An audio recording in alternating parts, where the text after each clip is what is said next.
দ্বিতীয় টি-20 ম্যাচে শ্রীলঙ্কাকে 8 উইকেটে পরাজিত করলো বাংলাদেশ। সিরিজ 1-1। কিন্তু বাংলাদেশ শ্রীলঙ্কা ম্যাচে বিগত কয়েক বছর ধরে যেটা ঘটে চলেছে এক্ষেত্রেও তার ব্যতিক্রম ঘটলো না। এক্ষেত্রেও আরো একটা এমন সিদ্ধান্ত বা এমন মুহূর্ত আমরা দেখলাম যেটার পর আবারও ব্যাপারটা উত্তপ্ত হয়ে যেতে পারত। তবে সত্যি কথা যদি বলতে হয়, সাকিব আল হাসান মাঠের মধ্যে যেহেতু ছিলেন না, সেই কারণে অতদূর পৌঁছাতে পারলো না, এটা ফ্যাক্ট। সাকিব আল হাসান যদি আজকে মাঠের মধ্যে উপস্থিত থাকতেন, এই যে সিচুয়েশনটা তৈরি হয়েছিল সেটা আরো গরম হয়ে যেত, মানে ব্যাপারটা আরো একদম জমজমাট হতো। যাই হোক, তো ম্যাচ খুব ভালো মতনই বাংলাদেশ জিতেছে, 8 উইকেটে জিতেছে। সিরিজ 1-1। লাস্ট ম্যাচে কে সিরিজ জিতবে সেটা আমরা জানতে পারবো। কিন্তু সবচেয়ে ইন্টারেস্টিং জিনিস যেটা বা সবচেয়ে বেশি চর্চা যেটা নিয়ে হচ্ছে সেটা হলো সৌম্য সরকারের আউট বা নট আউট বা টেকনিক্যাল এরর, যা খুশি বলতে পারেন। প্রশ্ন হচ্ছে সৌম্য সরকার কি আউট ছিলেন নাকি আউট ছিলেন না? সহজ প্রশ্ন। যারা জানেন না ঠিক কি হয়েছিল তাদেরকে আমি ক্লু ধরিয়ে দিই।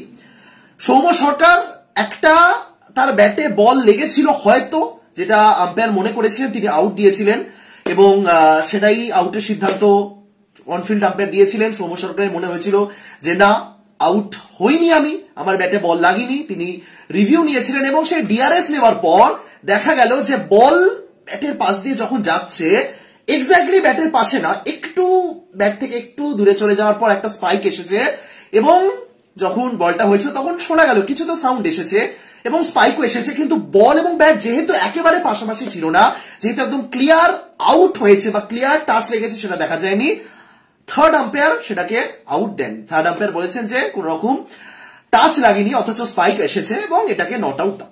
অনফিল্ড আম্পায়ার সিদ্ধান্তটা বদলে নিয়েছে এবং তারপর আবারও শুরু হয়ে গেছে। শ্রীলঙ্কার ফিল্ডাররা একেবারে রেগে গেছেন যে আরে ভাই, আউট পরিষ্কার দেখা যাচ্ছে, আউট, বল লেগেছে ব্যাটে, তাহলে কেন আউট নয়, কেন আউট দেবে না? এবং 2-3 মিনিট চললো, বাট বেশি দূর পৌঁছায়নি। তবে আমি গ্যারান্টি দিয়ে বলতে পারি যদি মাঠে যদি ম্যাচে সাকিব আল হাসান উপস্থিত থাকতেন, মাঠে দরকার নেই, মাঠের বাইরে থেকেও তিনি একাই 100, তাহলেও কিন্তু এই ব্যাপারটা আরো উত্তপ্ত হতো। যাই হোক, এবার তাহলে প্রশ্ন হচ্ছে আউট ছিলেন সৌম্য? সত্যি কি সৌম্যর ব্যাটে বল লেগেছিল নাকি ওটা জাস্ট একটা টেকনিক্যাল এরর?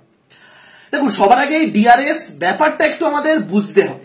এই যে রিভিউ নেওয়ার কয়েকটা, মানে কি বলবো, ডিআরএস তো আজ থেকে শুরু হয়নি, বহু যুগ আগে থেকে ডিআরএস চলছে এবং তার কিছু ভুল ত্রুটি আদিকাল থেকে চলে আসছে, এখনো চলছে। আগে হটস্পটটা রেগুলার ব্যবহার করা হতো, তাতেও ভুল ছিল। এখন এই স্নিকোমিটার যেটা ব্যবহার করা হয়, আল্ট্রাইট যেটাকে বলা হয়, সেটাতেও প্রচুর ভুল রয়েছে। এবার কি কি ক্ষেত্রে ভুল আসতে পারে সেটা আমি একটু এবারটা বলি, তাহলে আপনাদের হয়তো বুঝতে সুবিধা হবে। প্রথমত, আজকে এই যে বল ব্যাটে লাগলো না, তাও একটা সাউন্ড ক্রিয়েট হলো, এটা কিভাবে হতে পারে? বল ব্যাটে না লাগা সত্ত্বেও যে সাউন্ড ক্রিয়েট হলো, এটা কিভাবে হতে পারে? এটা একদম সিম্পল, মানে বর্ণনা দেওয়া যায় ব্যাপারটা। বল যখন ব্যাটের পাশ দিয়ে পাস করে, যে মেশিনটা রয়েছে যেখান থেকে সাউন্ড ক্যাচ হয়, সেটা উইকেটে লাগানো থাকে। এবার উইকেটের সামনে শুধুমাত্র যে বল এবং ব্যাটের সঙ্গে টাচ করলেই সাউন্ড আসবে এমন নয়, যে কোনো সিচুয়েশনে সাউন্ড আসতে পারে। বল গ্রাউন্ডে লাগলে সাউন্ড আসবে, কখনো তো সেটা দেখানো হয় না। বল যে মুহূর্তে পিচ হয় সেই মুহূর্তে যদি স্নিকোমিটার অন করা হয়, দেখা যাবে একটা সাউন্ড এসছে, ঠিক আছে? ধরুন ব্যাট মাটিতে লেগেছে, মারতে গিয়ে ব্যাট মাটিতে লেগে গেছে, সাউন্ড আসবে। ব্যাট প্যাডে লেগে গেছে, সাউন্ড আসবে, ঠিক আছে?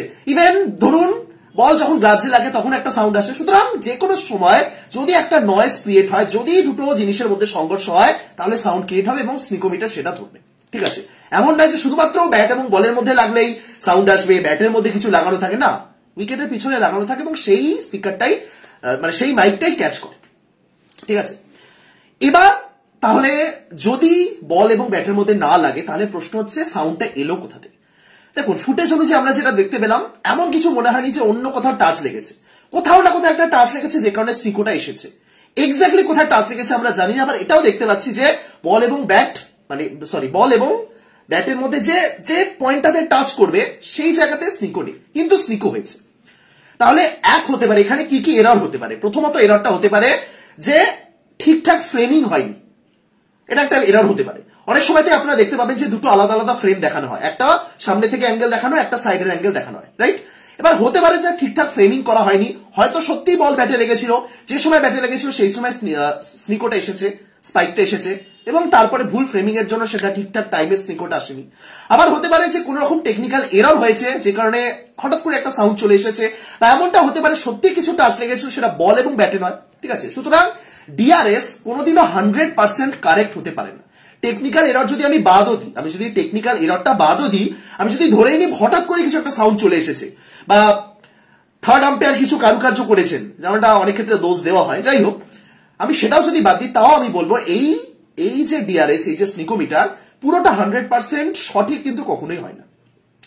হটস্পট কি জিনিস আপনাদের মনে আছে? হটস্পট এই যে আজকে এই যে একটা সিদ্ধান্ত দেওয়া হলো, যেখানে মনে হচ্ছিল যে না ব্যাটে বলে লেগেছে, আবার মনে হচ্ছে লাগেনি, এর একদম প্রপার একটা সিদ্ধান্তে পৌঁছানো যেত যদি হটস্পট থাকতো। হটস্পট মানে হলো, জানেন আশা করি, হটস্পট পুরো স্ক্রিনটাকে কালো করে দেয়, মানে নেগেটিভ ইমেজ বার করে, নেগেটিভ ফ্রেম বার করে। সেই নেগেটিভে যদি বলটা ব্যাটে লাগে বা বল যেখানেই লাগুক, প্যাডে লাগুক, ব্যাটে লাগুক, হাতে লাগুক, সেখানে একটা সাদা রঙের একটা ডট ক্রিয়েট হয়, সেটাকে বলা হয় হটস্পট। যদি এক্ষেত্রে হটস্পট অ্যাভেলেবেল থাকতো, যদি বল এবং ব্যাটে টাচ লাগতো, তাহলে হটস্পটে ওখানে একটা ছোট্ট মতো সাদা বিন্দু তৈরি হতো, তাহলে বোঝা যেত যে না এটা আউট। সুতরাং এই ডিআরএস এর যে নিয়মগুলো রয়েছে, একটা হটস্পট আর একটা স্নিকোমিটার, দুটোই কিন্তু কখনোই 100% সঠিক নয়, কিন্তু দুটোরই প্রয়োজনীয়তা রয়েছে, এটা অন্তত বলা যায়। আজকে যদি হটস্পট থাকতো, আমি অন্তত বলতে পারি এটা আসলেই ব্যাটে লেগেছে নাকি ব্যাটে লাগেনি সেটা পরিষ্কার বোঝা যেত। যে সিদ্ধান্তটা আম্পায়ার দিলেন সেটা মেনলি বেনিফিট অফ ডাউট, ব্যাটারের পক্ষে বেনিফিট অফ ডাউট।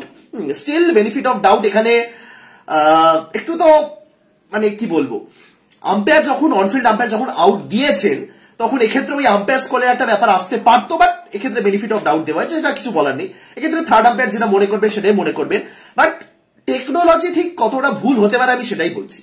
এই যে হটস্পটের কথা আমি বললাম, হটস্পটে একটা একটা ডট ক্রিয়েট হয়। হটস্পট যদি আপনার ব্যাটে এবং বলে যদি একটা টাচ হয়, তাহলে হটস্পটে দেখা যায় সেখানে একটা ছোট্ট মতো একটা ডট ক্রিয়েট হয়েছে। কিন্তু এই হটস্পটটাকেই একটা সময় জাস্ট ফেলিওর ঘোষণা করে দেওয়া হয়েছিল। বর্তমানে হটস্পট ব্যবহার করা হয় না, তার একটা বড় কারণ হলো এটা প্রচুর কস্টলি। অস্ট্রেলিয়া ব্যবহার করে, এটা অ্যাকচুয়ালি কস্টলি এবং অনেকগুলো ক্যামেরা অ্যাঙ্গেল লাগে সেক্ষেত্রে, এবং এটা হয় না, সবসময় হয় না। আপনি চাইলে যে কোনো জায়গাতে ডিআরএস অ্যাপ্লাই করতে পারবেন না।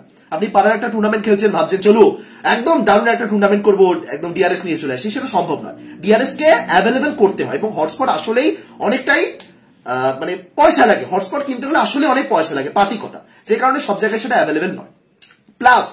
প্লাস হটস্পটও কিন্তু 100% সাকসেসফুল কোনো সিদ্ধান্ত দিতে পারে না। হটস্পটের সাকসেস রেশিও কিন্তু 90 থেকে 95%। হটস্পট নিয়ে একটা সময় প্রবল সমালোচনা হয়েছিল এই কারণে, যে ব্যাটে খেলা হয় আপনারা দেখবেন ব্যাটের একদম মানে যে জায়গাটা দিয়ে মারা হয় ব্যাটে, সেইখানে একটা টেপ মতো লাগানো থাকে, একটা টেপের একটা কোট করা থাকে এবং সমস্ত ব্যাটেই থাকে, যে কারণে বল স্মুথ হিট হয়। হ্যাঁ, তো সেই কোটের জন্য অনেক ক্ষেত্রে বলা হয় যে হটস্পট ঠিক মতো ডিটেক্ট করতে পারে না। ব্যাটে যদি ওই একটা টেপ মতন বা কোট লাগানো থাকে, সেক্ষেত্রে হটস্পটের ক্ষেত্রে অনেক সময় ধরা যায় না যে বল আদৌ ব্যাটে লেগেছে নাকি লাগেনি। ওই যে একটা স্মুথ টাচ, যদি সামান্য একটা টাচ হয়, সেটা হটস্পটে অনেক সময় ক্যাচ করে না, যে কারণে বলা হলো যে চলো স্নিকোমিটার আনা হোক। স্নিকোমিটার এর চেয়ে বেটার, হটস্পট তো ওই টেপের জন্য ক্যাচ করছে না, স্নিকোমিটার এরকম টেপ থাকলে কোনো সমস্যা নেই, তাই স্নিকোমিটার ইউজ করা হোক। কিন্তু স্নিকোমিটারও যে অ্যাকচুয়ালি ঝামেলা তৈরি করতে পারে, স্নিকোমিটার থাকলেও যে এরকম কিছু সমস্যা তৈরি হতে পারে, সেটা তখন হয়তো বোঝা যায়নি। সুতরাং কোনো কিছু 100% সাকসেসফুল নয়। আপনি ছেড়ে দিন আম্পায়ার কল, এলবিডব্লিউ ছেড়েই দিন, সামান্য ক্যাচ আউটের ক্ষেত্রেও দেখতে পাচ্ছেন এরকম জটিলতা তৈরি হচ্ছে। সুতরাং টেকনোলজি যখন থাকবে তার কিছু তো লুপহোল থাকবেই। সুতরাং সমস্ত টেকনোলজিকে একসাথে ব্যবহার করলেই হয়তো সেটা বেটার হবে। আজ থেকে 5-6 বছর পর হয়তো আরো নতুন কিছু টেকনোলজি আসবে যেটা ডিআরএস এই স্নিকোমিটারের চেয়েও বেটার, কিন্তু কোনোটাই 100% অবধি যাবে না। স্টিল আমি বলবো আজকে যদি হটস্পট থাকতো তাহলে বোঝা যেত যে না। যাই হোক, এবার যদি এক কথায় উত্তর দিতে হয় যে আউট ছিল নাকি আউট ছিল, প্রথমত যতটুকু খালি চোখে মনে হলো, প্রথমত সৌম্য শিওর ছিলেন না যে তার ব্যাটে লেগেছে কি লাগেনি। সৌম্য যদি শুরুতেই শিওর থাকতেন যে ব্যাটে লেগেছে, তাহলে তিনি চলে যেতেন। ওখানে একটা ছিল মানে কেন ডিআরএস কে নেবেন, কেন একটা ডিআরএস নষ্ট করবেনই বা কেন, একটা সহজ টার্গেট তারা চেস করতে নেমেছে, বড় টার্গেট নয়। সুতরাং হয়তো সৌম্য ভেবেছিলেন ব্যাটে লাগেনি এবং সত্যি হয়তো ব্যাটে লাগেনি।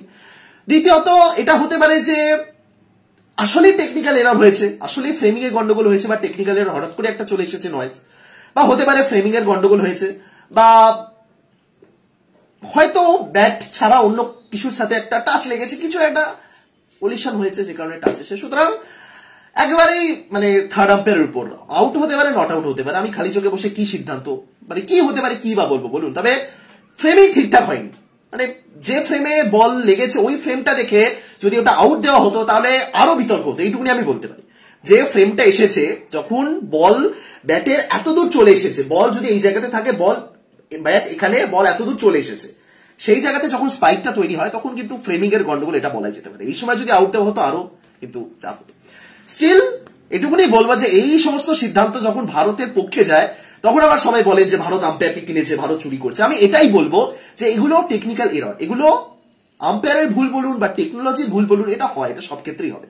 ভারত অতিরিক্ত অ্যাডভান্টেজ নেয় এটা যারা মনে করেন তাদের জন্য বলবো কেউই ভাই কিছু অ্যাডভান্টেজ নেয় না।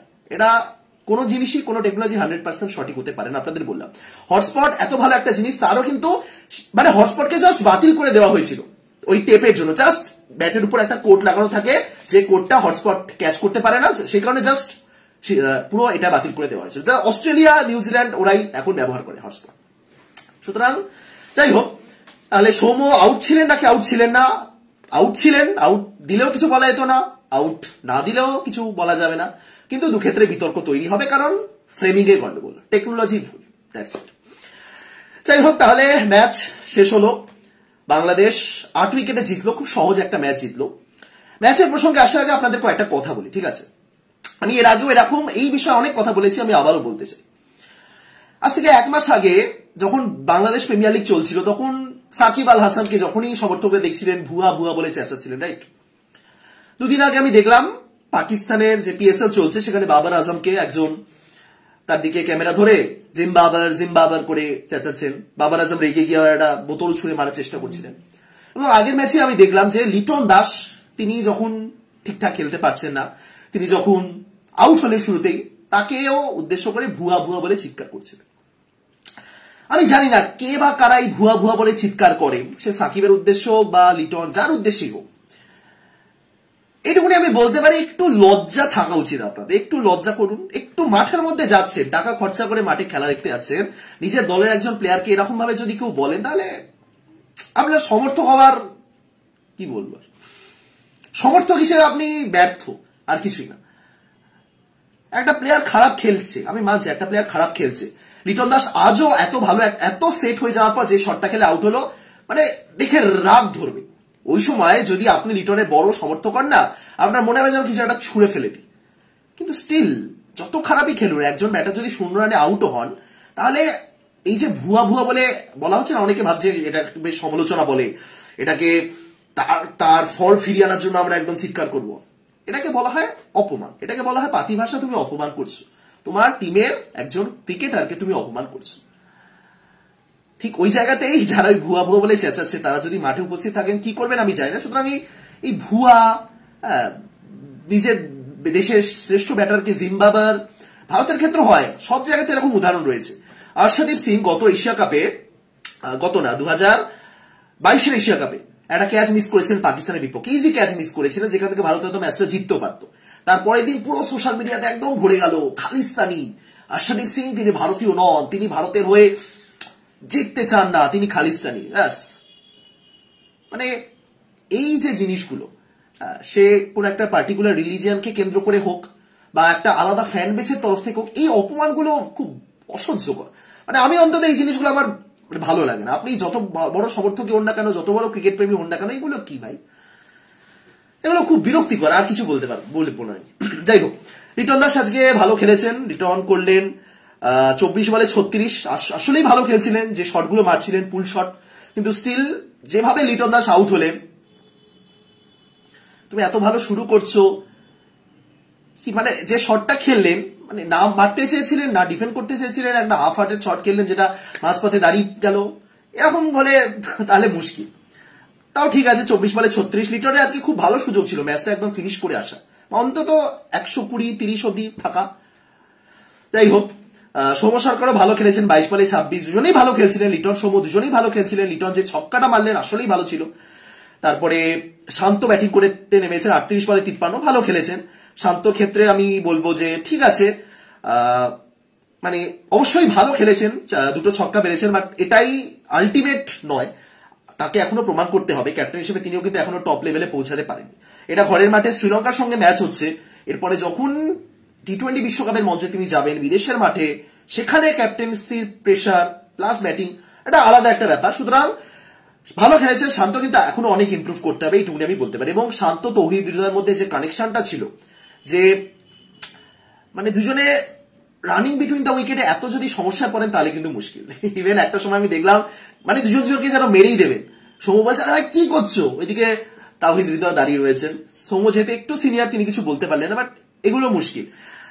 রানিং বিটুইন দ্য উইকেট ঠিক না হলে কিন্তু সমস্যা তৈরি হবে। বাট যাই হোক, হৃদয় শান্ত চারজনই আসলে ভালো খেলেছেন, চারজনই 30-এর উপর রান করলেন, 25-এর উপর রান করলে সৌম্য 26 আউট হয়েছেন, 36, 26, 53, 32।